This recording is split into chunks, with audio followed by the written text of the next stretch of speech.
Welcome to Search Talk Live with search engine optimization and marketing experts Robert O'Haver and Caleb McKelvin, powered by the Robert Palmer family of companies. Welcome to another episode of Search Talk Live. I'm Robert O'Haver, and here on Search Talk Live, we talk about social media, search engine marketing, and search engine optimization. We take your calls, your questions, your comments, anything you can bring up that we can talk about, just to come, even if you're a professional or just a beginner and you have questions, or you just want to bring up a topic that's perfect. With me today, it's Caleb McKelvin. Caleb? What's going on, Rob? Good, man. Doing great. It's been a great week. Yeah, it has been a good week. It's Tuesday. Started off very well so far. Hopefully it keeps going that way. I got a big week ahead of me myself. Yeah, pretty exciting day tomorrow, right? Yeah, my wife and I, we relocated to Florida from the beautiful state of Tennessee, and we're buying our first home down here. Woo-hoo! So we're closing tomorrow, and it's pretty exciting. That is awesome. Yeah, man. a lot going on. So it's been a fun, exciting, and stressful process so far. And, I know it's going to continue after we buy the home, but one chapter ends, one starts up. So, yeah, man. And you got a lot of remodeling you're doing too? Yeah, we're going to be doing remodeling. So my wife is all over Pinterest, and she picks out the ideas, and she makes me do them. So whatever she finds on Pinterest, I have to do. So, yeah, well, make sure you share the handing of the keys over tomorrow when you get that sign off on those documents. Oh yeah, definitely. Practice your handwriting. Yeah, signature. Definitely will. So that's going on tomorrow. We had a little scare today. I did get a notification from my bank that somebody was trying to use my account. So thanks to my bank for stopping that fraudulent charge. Shout out. Yep. Yeah. Shout out. That just was another piece of the cake, but add to the stress. Yep, there. add to the stress level. But we all got that situated, so we're ready to go. Now, the number to call in here with your questions, or you can hashtag Search Talk Live on Twitter with your questions. We're monitoring that pretty closely, and the number here to call is 855-722-0006. Again, that number is 855-722-0006. Now, we had to end the show abruptly last week because I had a family emergency and had to leave the show early, so we had to cut it early. And Caleb was in the middle of discussing a very important topic, and I think we're going to lead off with that today right now. So, Caleb, why don't you, we're going to talk about how to refresh your content posts? Yeah, so a big thing that people struggle with is coming up with fresh new content ideas, especially if you are strictly a content site. You're putting out blog posts all the time. You're very active on your blog and on your site, providing that content. It can be extremely difficult to come up with new content ideas. I know I've struggled with it. I've written a lot of content myself for sites, for guest posting, for whatever it may be, and coming up with topics, I mean, it can be very stressful. You try to write things down, and you have that list, and you think, oh, I've already talked about this 1,000 times, or somebody else has touched on it. How can I come up with new creative ideas? And that can be difficult. One thing people don't think about doing is recycling their old content. Most likely you had very good content on the front end, and you've written about a lot of different topics. Maybe you've dove into a topic through several posts on your website. And so you already have content there, and maybe you just need to kind of recycle that old content. And so there's a lot of strategies that you can do to kind of bring that content back to life. And really, you don't even have to keep writing. I saw a test that a one content website did, that they quit writing for 2 weeks and just recycled all content. And with that, they actually improved the traffic on their site. Yeah, and I also think it's really important to not date those things. I mean, absolutely.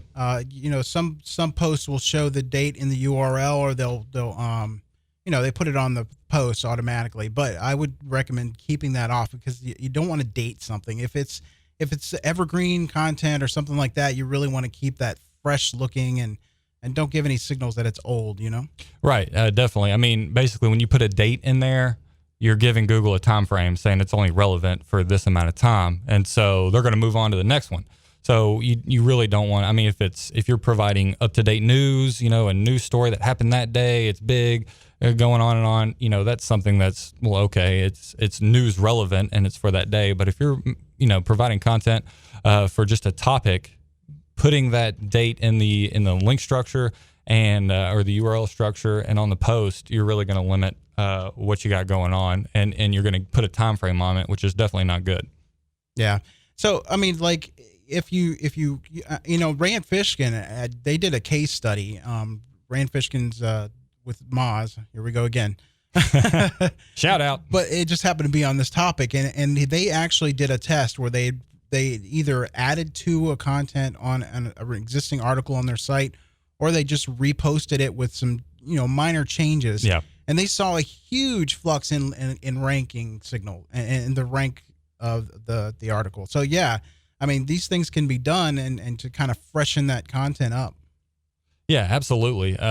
It's like I said, it's a strategy a lot of people don't think about because they think they have to be putting fresh new content out consistently, which new content is very good and it's something that you need. But sometimes you just got to take a step back and look at your old content. And if you can still utilize that content, you know, for your digital marketing purposes, which in most cases you can.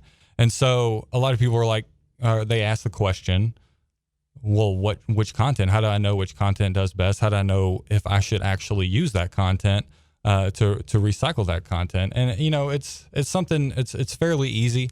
If you have a lot of comments on one piece of content, on a blog post, on an article, obviously that was very engaging. It struck people's interest. They wanted to comment and share their thoughts as well.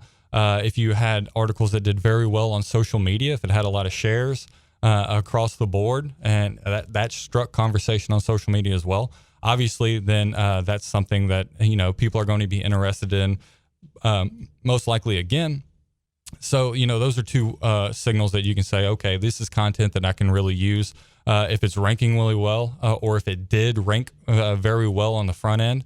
You know, that's something that's a signal saying, hey, I can use this content again. Obviously did something right. Maybe it just needs a push in the right direction to kind of get back to where it was.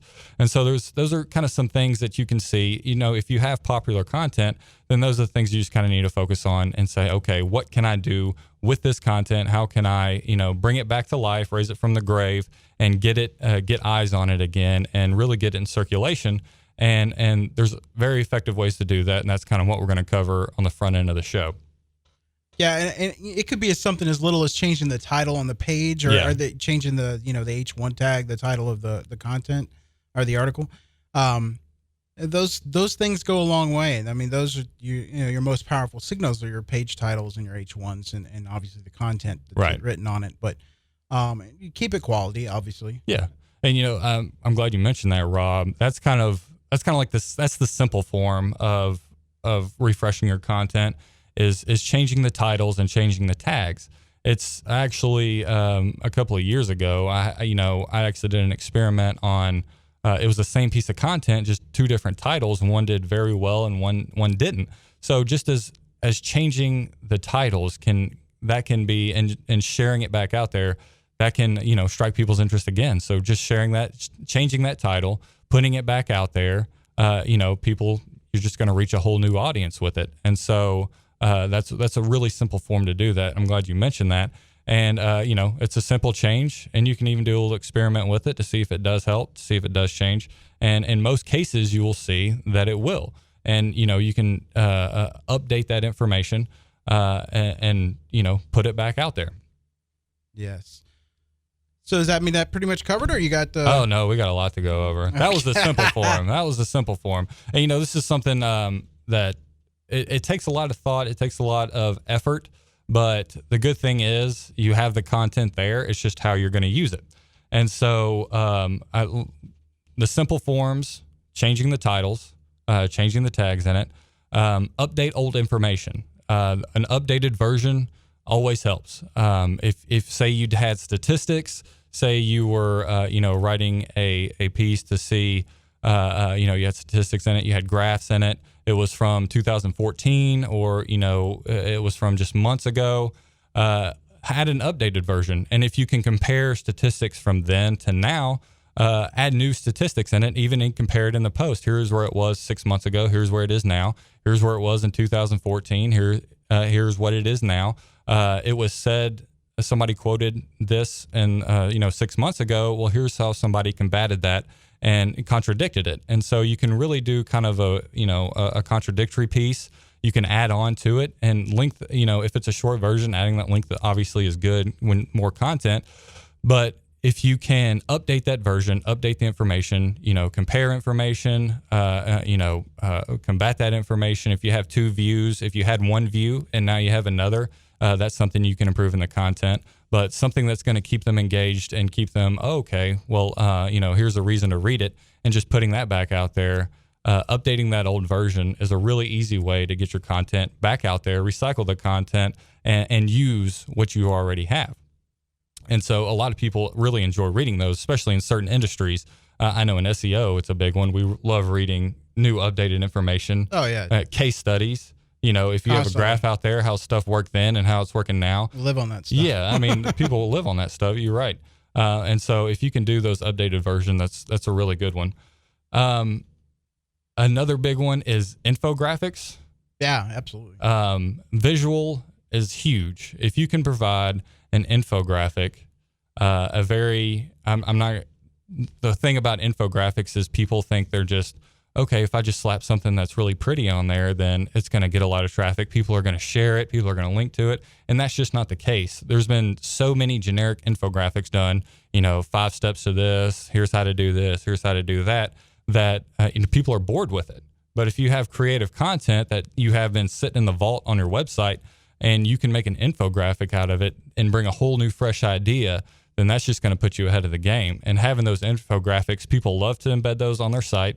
And they love to link to them, especially. Yeah, I was going to say that is a great place to get links. It's an awesome link building tool because people love to link to those kind of things because it boosts their content as well. And that's natural. Yeah, absolutely. So if you can put that article, put that post into an infographic, you don't really have to think, because trying to think about infographic ideas is very tough too. Trust me, I've sat in a room and with other people and we've thrown out ideas and shot them all down. It can be really stressful. And so if you already have that awesome content, that awesome idea, then, you're ahead of the game right there. Yeah. I would have to say, and I know a lot of people are going, man, I'm not an artist. I don't know Photoshop. Yeah. You don't have to do that. You can go to one of the good things you can get from Fiverr for $5 is you get, you come up with your list of whatever you want to talk about in your infographic.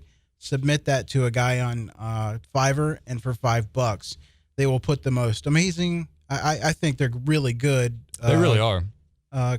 Infographics together for you, and bam, you're done. Yeah, and you don't have to pay top dollar for them. I know a lot of them look expensive, and a lot of $5. Well, yeah, a lot of the companies with big marketing budgets will spend a lot of money on them. Yeah. And that's all well and good for them. But just Fiverr, and there's some websites where if you do have some time, you can do them yourself. And looking good is great, but once again, where all the weight needs to be is in the content. If you provide that good content and those statistics or those steps or those things that just they're creative, it's new, and it's fresh, then that's going to make all the difference. So you can look all pretty. And, you can do the 5 steps to this, but we've heard it 1,000 times. I don't care. I don't care what it does. I don't care if it jumps off the screen and starts dancing in front of me.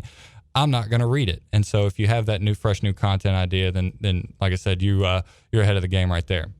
Amen. So infographics is an awesome idea. Another new one that it does take some time, and a lot of people have used this. I've actually seen a lot of blogs use it, is SlideShare. And SlideShare is an awesome tool to use. It's basically kind of like an online PowerPoint tool, but it's very interactive. It has a big community, a large community. And the good thing is you can take that, you can create a SlideShare and you can embed it in your content. And so if you do have, a content piece, you want to add something else to it. It's also really good for, when Google's crawling your site and they're crawling these posts, they want to know that content is on there, relevant content is on there, and this is a good way to add it, is add that SlideShare. It just gives a whole different dynamic for your content. And so even if it's a step-by-step piece, just adding something with those numbers, with those statistics, SlideShare is an awesome tool to use. You just go to slideshare.net, And I've done it. I can tell you right now, I'm the least creative person that you will probably ever meet. I'm not artistic or whatever. Can't do graphic design and all this other stuff, but I can do a SlideShare because it's very hands-on. It's very easy to use, very user-friendly, and putting it in my content has helped out a lot. And people can clip slides and share them on Twitter, share them on Facebook. They can clip slides and put it on their own site. And so it's a very interactive tool. And another one I think a lot of people would link to and also boost your content as well. Yeah. So those are kind of two visual things that you can do to kind of help out your content. You can also, another one is turn it into images. If you are not using Pinterest, then you're missing out on a large audience. I've actually found a lot of traffic from Pinterest, just putting images on there from my article. I've also found a lot of good guest posting opportunities because it's a very good community for a lot of different topics. It's not just your DIY ideas. It's not just, a bunch of females on there just finding stuff to decorate their home with. It's actually a big community of content. And making articles visual and turning into an image can reach a whole different audience and boost your content and attract a new audience to visit that piece of content. And I think that's where a lot of people think, well, Pinterest is not that big. It's only used for this one thing, when it's actually not. Yeah. And if you guys want to call in, talk about this topic, we're pretty well diverse in it. You can give us a call at 855-722-0006. Again, the number is 855-722-0006. You can also hit us on Twitter with the hashtag Search Talk Live. And you're listening to the Search Talk Live show. Forgot about it there. Search Talk Live with Robert and Caleb. We are sponsored by the Robert Palmer family of companies. They sponsor our show, and big thank you for doing that. Absolutely. So it helps us out big time. So but go ahead, Rob. No, I was just going to go ahead. Oh, yeah. So we're talking about repurposing, recycling old content. Kind of talked about updating old things, just adding new content to it, adding new statistics, adding an updated version, adding some visuals such as an infographic, SlideShare, creating some really awesome images that you can put on other mediums like Pinterest. I think another good one that a lot of people don't necessarily use, where you can kind of syndicate content, is Medium.com is an awesome place where you can put posts that you have on your site and kind of repost them on there. And like I said, it has a large community as well. It's a really awesome site. You can write articles on there. You can repost old articles from your site on there, and you don't have to worry about duplicate content or anything like that. But it's another way to get your content. If you have old posts, stuff that you haven't used in a while, or you just want to get it in front of another audience, sites like Medium.com, sites like Quora, even LinkedIn give you those opportunities to add old content, posts that you have, put it on these platforms and get it in front of another audience and just see what happens with it. It's not really, and a lot of kind of people do it for link building purposes, thinking they're going to get out there. It's not necessarily for link building purposes, but it's more for, it's for content purposes. It's for getting eyes on your content. And that's going to drive the traffic. If you provide quality content, people are going to know what else you are saying, what else you're providing. So that's just another way to get your content out there, use your old content and really get more eyes on it. And those platforms help you do that. And so that's another good outlet that you have. And so it's really easy to use. It's really awesome as far as sharing and stuff like that. And if you get a large enough kind of votes for it, people can go in there, vote for your content. They can like your content on there. If you get enough, then it's going to head on their featured articles, their front page, and it's just going to take off from there, which I've seen a lot of articles do that.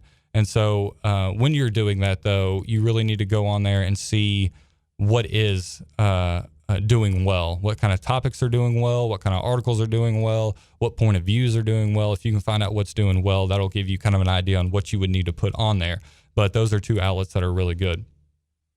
So that's another one. Another one that I really like, and I think people should be doing more of, because consumers, users, everybody likes to watch and listen instead of read, which is kind of a shame. But people like to watch and listen instead of read. Kind of is less time consuming.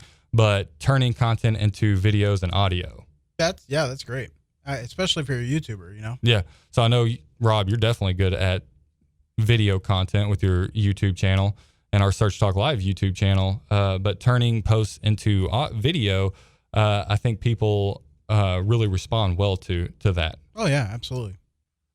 So, you know, if you have, and it doesn't have to be long, it doesn't have to be long and drawn out. You don't have to read, don't think you have to read word for word the article, but you can break it down. If you have certain steps, or if you have certain sections in the article, you know, certain things that you're talking about, break it down, talk about it a little bit, give examples of it a little bit.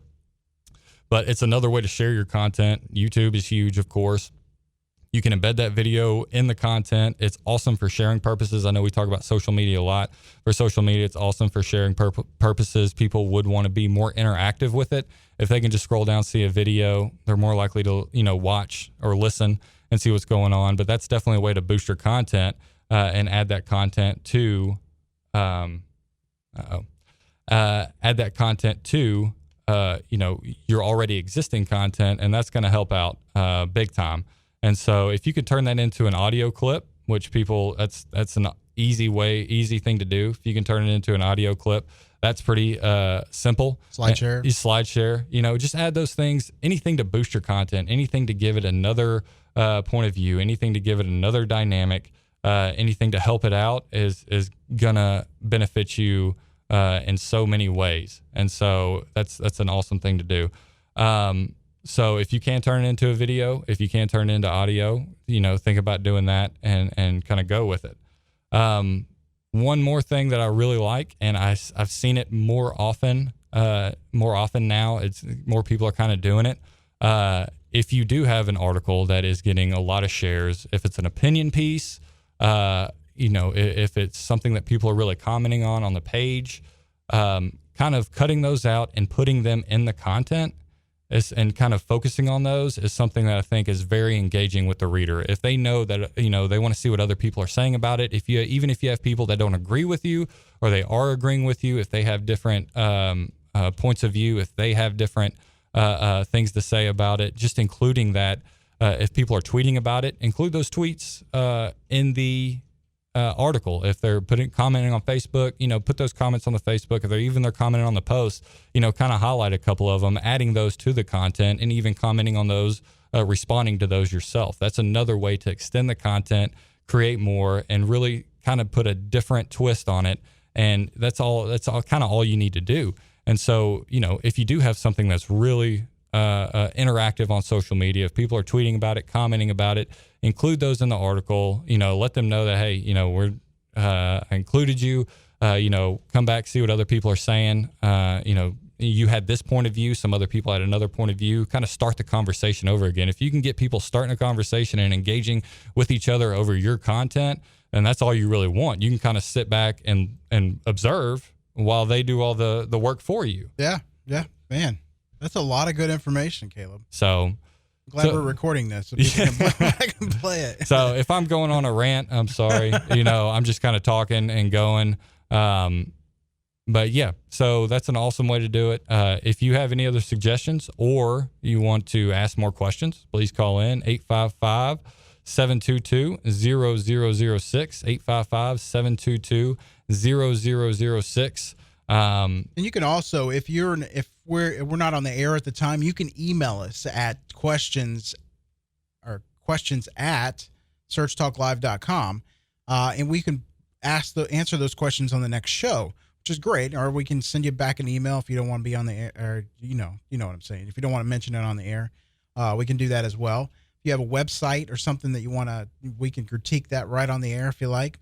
All kinds of stuff. Absolutely. And just a couple of more things, Rob. I'm just keep on going, man. Yeah, I'm taking I'll over. come back later. Well, I think you see this too, and we've talked about it, where some simple ways and some things that people are missing out on from keeping their old post live is when you write a new post, make sure you have a related post section somewhere on the page. Oh, absolutely. You know, if you, I see a lot of people. I scroll down, I read the article, I go down to the bottom, and there's nothing else there. You can write a comment, which is all well and good, but there's no related post section, or there's no most comments on which posts have the most comments, your featured articles, previous articles, check out, whatever it may be. There's nothing there. And so you're not guiding them to anything else. It's they read the article and then, well, okay, there's nothing else. I think what's even more important about that is to making sure that they're relative to the story you're on. Yeah, absolutely. So, because not only is it good for the reader that they can keep following to different pages, but it's also great for search engines. You're sending links on those pages for them to spider those older articles and content, so you can keep those fresh and alive. Right. And for old content, I forgot one. I got another one. If you've written about, and I've done this before, and I actually think it's gotten such a good response. If you have written on a topic, or have you written on, say it's you write about home buying, say it's the home buying process, say you've written a large or many topics across on the home buying process, several steps, from the mortgage, from, closing to looking for a home, to finding an agent. Say you've written all these different things, turn it into a guide on your website. Turn it into a piece by piece guide on the home buying process from start to close. If you've written on all those, don't just let them sit there. Turn it into a guide. Create a page for it. Have all this stuff. Have them all, sectioned off. Here's what you need to do. Here's the step by step. And then put it back out there. And so you already have the content, you already have the step-by-step, turn it into a guide and put that older content back out there that can still help your users, help your audience, and reach a whole new audience. And so that's just a new way to get that content shared out there. And so, if you've written on a topic, many articles on a topic, see if you can turn it into a guide, even see if you can turn it into an email campaign. Right. You can do week 1, I'm going to send you this. Week 2, here's what you can expect.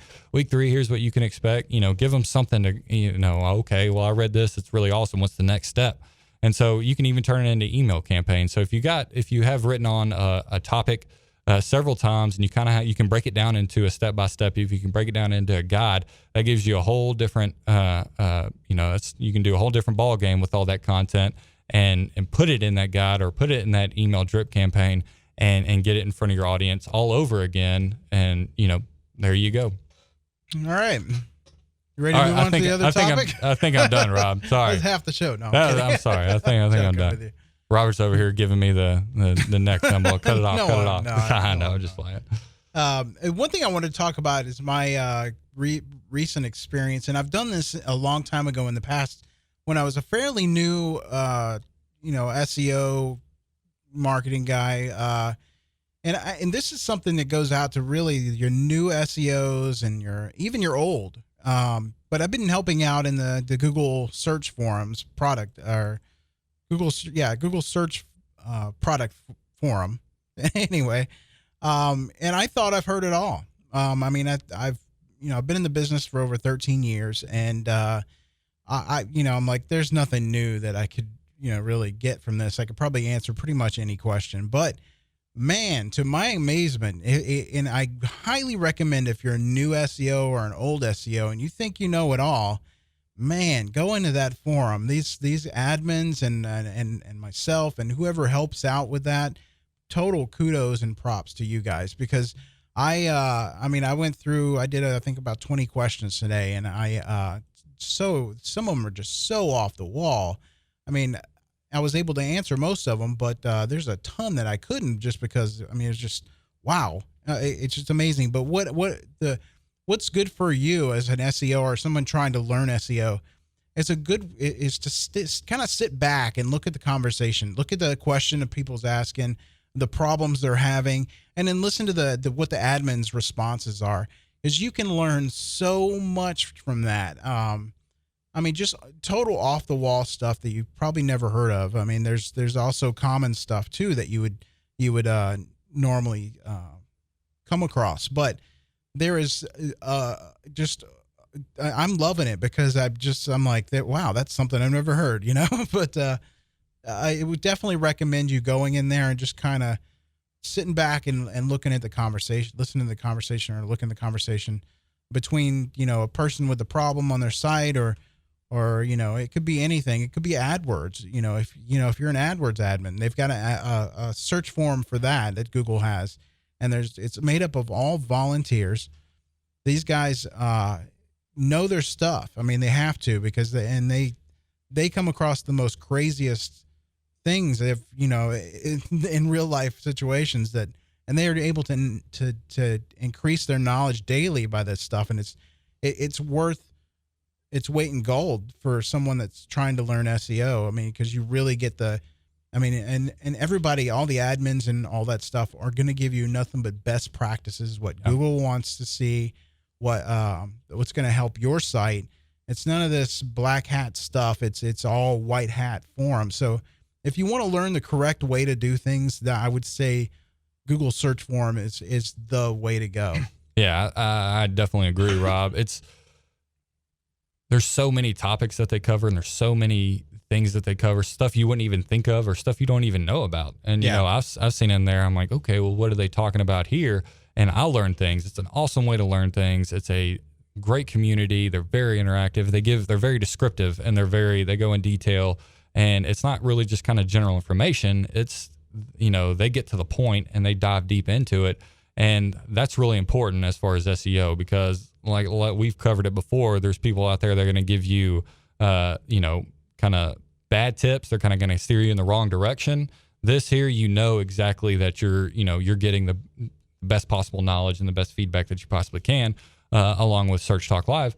That it's a definitely an awesome community. And if you're getting started with it, or even if you've been doing SEO for a long time, it's an awesome way to really just sit back and see what's happening to others, how others are dealing with it, and kind of build your own knowledge, and grow that knowledge, and which is something that we all need to do in the SEO community. Yeah, and it's really awesome too, because if you're you want to be the first to know when an algorithm comes out, watch the forums.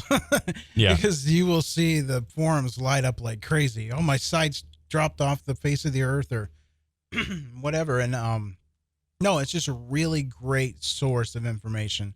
And you can even contribute if you have good knowledge. They're always looking for contributors. I mean, it's a voluntary situation, but you can work your way up to a top contributor, which once you are in that level of contribution, I believe, or every 2 years, that they'll send you to Google's headquarters, and you do some training and get a tour of the campus. I mean, it's pretty awesome. And that's all paid for, as far as I know. But yeah, so if you want to learn some stuff, that's where to go. And they have different types of forums: one for search, one for mobile, one for pay-per-click. If you're trying to learn some new things in pay-per-click, there it is. I mean, that is your place to go for information on marketing, other than Search Talk Live. Got to plug that in there. Yeah, got to plug that in there. And the number to call is 855 722 0006. There you go. 855-722-0006. Messed that up. All right. So next on the topic I want to talk about, and I don't know if we have time now, but we're going to try. Sorry, Rob. No, it's okay. We have I wanted to go over how to find your demographic in your business. Now, I mean, I get this question a lot, and a lot of people complaining about, I'm paying too much for clicks, or I'm not getting good results on Facebook, or all this stuff. Now, you got to understand, when you say that, when something like Facebook, if you're not getting good results, it's because you're doing something wrong. Yep. You're targeting the wrong demographic. Exactly. And because Facebook, especially Facebook, gives you more information you can ever know. Now, you might be a little blind coming in. You have a good idea, a rough idea of what your demographic is, and you can start there. But the more you fine tune it, the less you're going to pay per click or per impression. And it's something that everybody needs to know. And I'm going to give you the basics. If you can open up your Google Analytics, and I'm going to walk you through this. So, I mean, I'm not going to, pause this if you're listening to the review, or the reviewing it, the recording. But I'm going to run through this real quick. Now, if you go into your Google Analytics, you're going to have your dashboard that you land on. And the first thing you want to do is on your left-hand side, you're going to see, obviously, demographics. Now, there's an overview. And in that overview, you're going to see what skews more, male or female, and what is the percentage. So you're going to have it might be 60-40 or whatever, depending on your product or service. But that's going to tell you who your audience, is it mostly women? Are you catering to men? I mean, it all depends on what your service is, but that's a good place to start. And then you're going to get an age bracket. Now it's going to tell you, you're going to I forgot. Let me back up. You need to go to your date range, and you need to put your date range back as far as you've been tracking this thing, your site. And then once you do that, you're going to pull up that demographics overview page. Now, in that, you're going to see a bar graph, and you may not have enabled it yet. You might have to enable it, and it won't give you historic data, but you'll have to, starting now, you will have that data if you enable it. But it's so important to have that information because you want to know who you're marketing to and who to focus, because the whole key is to get laser focused. And this is also goes in with SEO, not just paid advertising. But so when you're looking at the age bracket, you might see that 25 to 64 or 55 might be your demographic, or it might be 25 to 45. You don't know. But until you look at that data, you'll have that, and that's just a great way to go. Yeah, absolutely.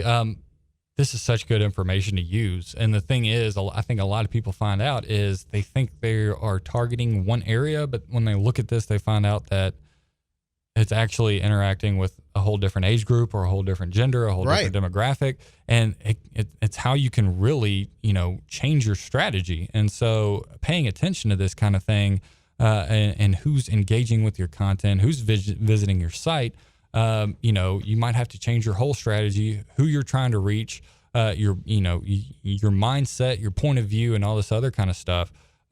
So however you want to move forward is something you're going to have to decide, and something you're going to have to, kind of develop that strategy. But this really tells you on who is interested in what you're providing and what you're saying. And so how you're going to move forward, can really change things, or you can really gear it towards who's already interacting with your content. Right. And now the next thing is really you're going to start diving deeper into targeting. So the next one is your interests. You'll click on the interest tab and you'll have the overview. Now you're going to see 4 different sections, or actually 3, I'm sorry. You'll have the infinity category, the in-market segments, and then you're going to also have other categories. Now, what this does is it tells you what are the interests of the people that are visiting your site.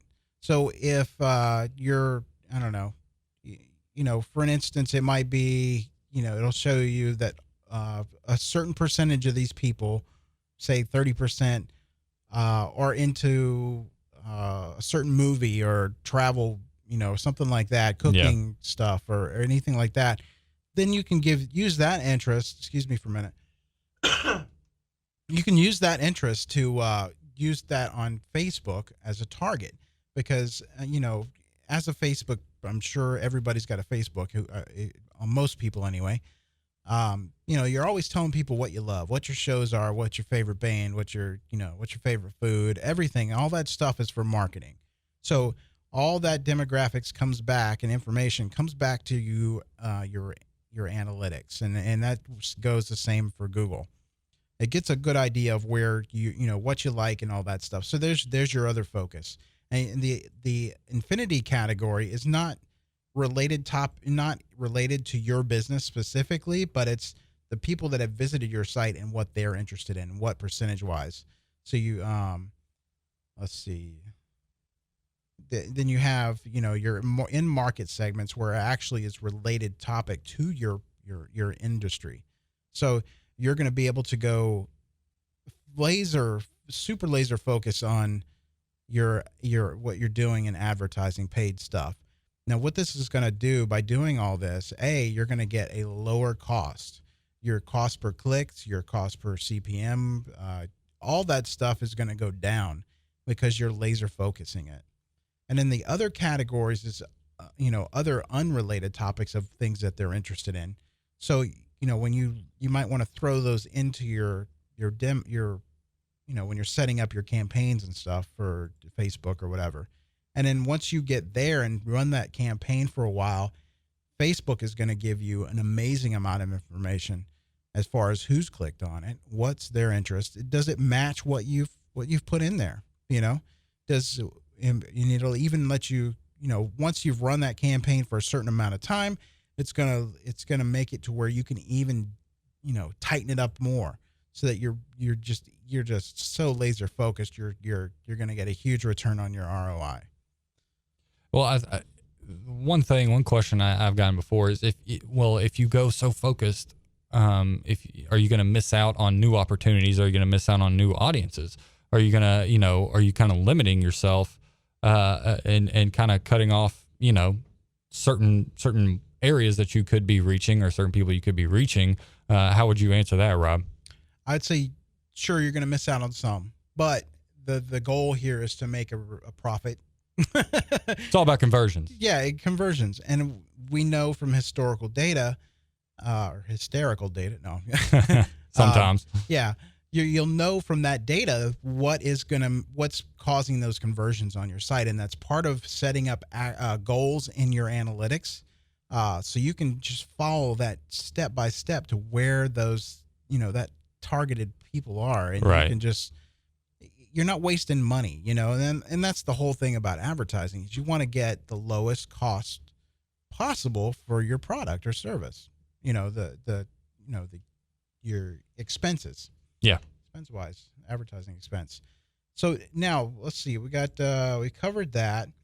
Now you've got language under geo. You've got language where you can actually see what, the percentage of people are Hispanic versus English or whatever that might be.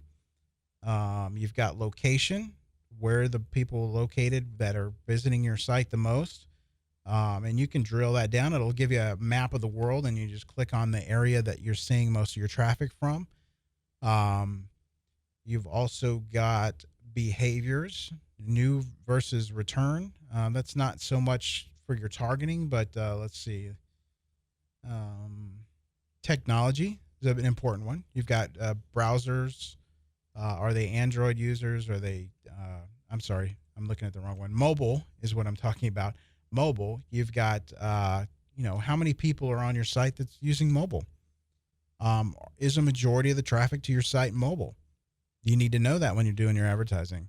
And, does it skew more Android or does it skew more Apple or tablets?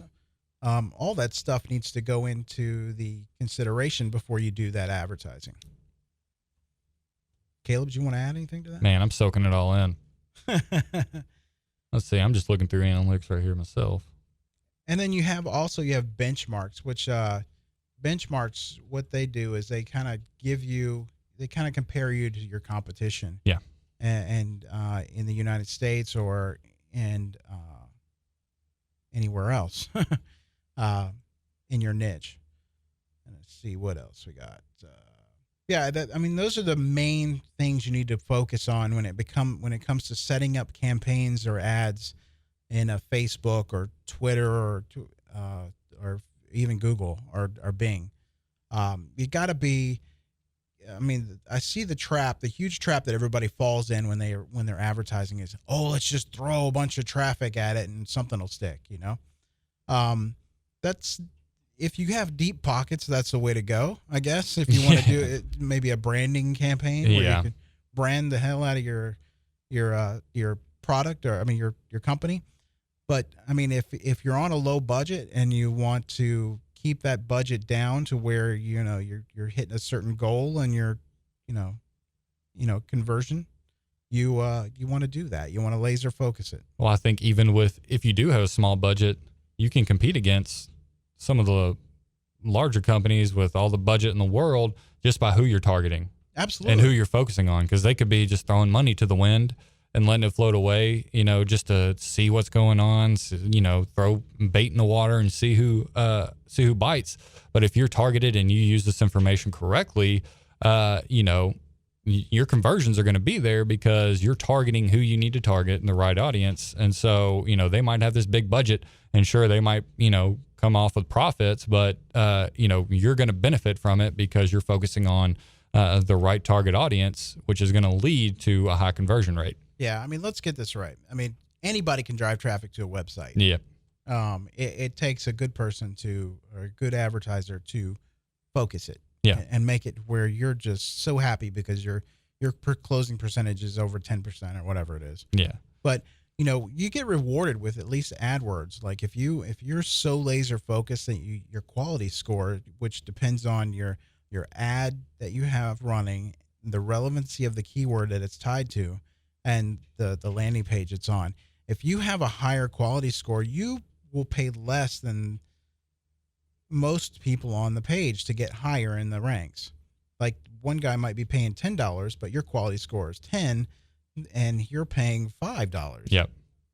So, I mean, it's all based on that, but, so it's nothing but a benefit to you, and you're not driving a bunch of junk to your traffic to your site, and that also throws off your numbers. If somebody clicks on an ad and they bounce off, and then you're, just kind of like the demographics we were looking at, you also want to analyze sessions and how long they've spent on the site, those different demographics, because that's important too, because you don't want to get the junk traffic that's been, bounced right off your pages and didn't do any visiting, Yeah. So we both kind of had our sections today. Right? No kidding. I'm telling you. That's awesome. No, a lot of good information, man. That's, that's stuff you can use. That's tangible information you can use and that you can apply. So yeah, awesome stuff. 855-722-0006. Go ahead and call on in if you got questions, concerns, comments, or even if you want to contradict what we're saying. We're all open to it. Very open-minded people. Robert's a nice guy. I'm not really a nice guy, but Robert's a nice guy. Bring it. No, I'm kidding. And this is Search Talk Live. We are powered by the Robert Palmer family of companies. And call on in, tweet at us. Hashtag Search Talk Live. Yep. And tweet at us at Search Talk Live. You can send us an email at questions. I keep saying at because it sounds like I'm saying something about Twitter, but it's questions at searchtalklive.com. You can do that. You can tweet Caleb at CJ_MCE. And me at Robert O'Haver, which is my name. Yeah, and if you follow me, kind of ignore me from Saturday to Sunday for the most part while football season's going on. I like to tweet at my teams on, why they're making stupid decisions all the time. So I'm very active with my sports community on Twitter during the weekends, and during the week, it's my digital marketing community. Go Steelers. Go Steelers. And Roll Tide. Yes. So, so if you follow me, just kind of ignore me if you're not into football, or if you want to talk about football, I'm all about that as well. Yeah, and next week we have guests. We have special guests. And if you've been listening to us since the beginning, you will know that we talk about Moz all the time. And I've preached that we do not get paid by them, but they are an amazing company. And the owner, we got next week? We've got an interview with Rand Fishkin. Yep. Next show, we're going to have Cyrus Shepard, which works with Moz, and he's the analytics guru, and John White. Those two guys are going to call in, and we're going to talk to them. They're going to go over the benefits of Moz Analytics tools and what the benefit is for an SEO or a site owner on how to use the tools maybe a little bit, and then explain to what the benefit, what's the value of it. Because, nobody knows it better than the people that work there. So yeah, we figured we'd have those guys come on and talk about it.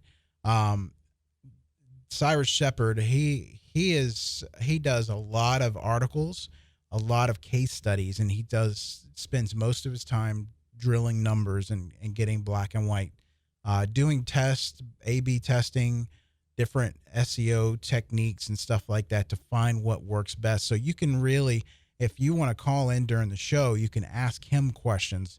And he's done just about every test you can imagine. And it's really, really good information. I would follow him. He's at Cyrus Shepherd on Twitter, and read just some of his case studies, and you'll be like amazed. He's definitely the guy to follow on Twitter if you want to get that kind of information.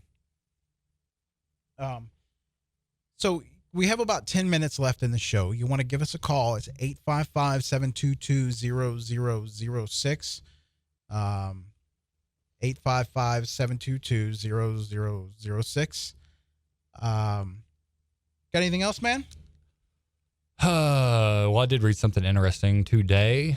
CNET put out a article that pretty much Google's trying to take over everything. They actually kind of revealed 2 new smartphones, a streaming device, new Chromecast, a tablet, their new Android operating system. So it is just evidence that Google is trying to be the monopoly of the world and take everything They're not. over. No, they haven't bought Apple yet. Yeah. So I think we're getting there. Yeah. But no, I thought that was pretty interesting. So yeah, they are becoming the dominant force that's going to rule our lives. Yes. And So I think it's going to keep going. They make more money than anyone. I mean, just ridiculous amounts of money. Yeah, it's crazy. So yeah. With the exception of Google Glass, I think that was kind of a bomb. I agree. But, Definitely agree. Call in, please, or Yeah, hashtag man. us. Doing this show for an hour with no commercials. Yep. Gets a little crazy. Commercial But free. we like it. We don't have a commercial break. We can do a commercial. I can sing a little jingle if we want. No, please don't.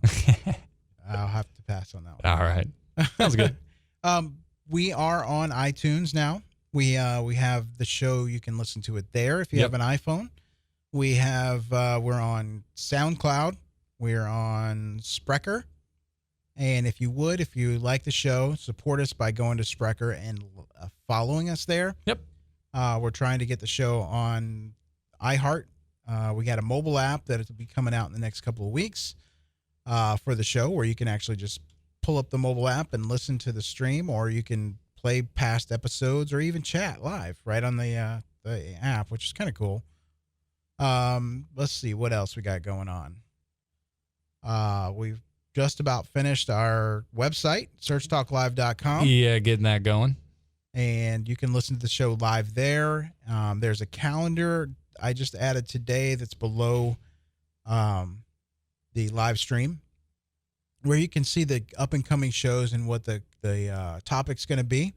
So you can, save that to your calendar and have a notification to remind you of the show.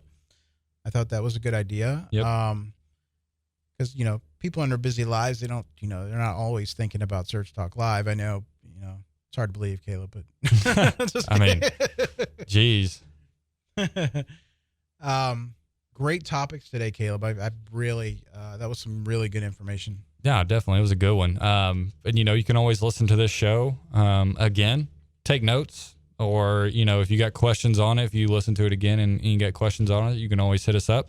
And we'd love to talk about it. And not only to you, but, we can talk about it on air as well. So, we're always down to give tips, advice, and information as best we can. Yeah, So, yes. Even if you had come up with something later, email us. The email is actually on the website.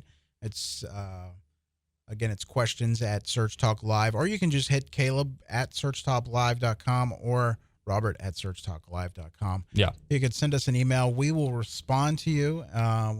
We personally look at each one of those, and we will, if you want, we can mention it on the air, because we always like questions. I was even talking to Caleb about the Google Forums products thing. We were thinking about looking at some of the questions there and looking at the different things that are just out there, and maybe you can call in with your solution and see how you would solve it. Yeah. We don't have to solve everything. Just kidding. But I think we're ready to end the show. I want to thank everybody for their support and listening. Absolutely. You can give us tune in next week. Like I said, we have a special guest from Moz. 2 special guests, John White and Cyrus Shepard. It's going to be a good one. Yeah, I'm excited about that. We can really geek out and talk geek. But again, listen in next week. We'll talk to you later. Thanks for listening. Bye-bye.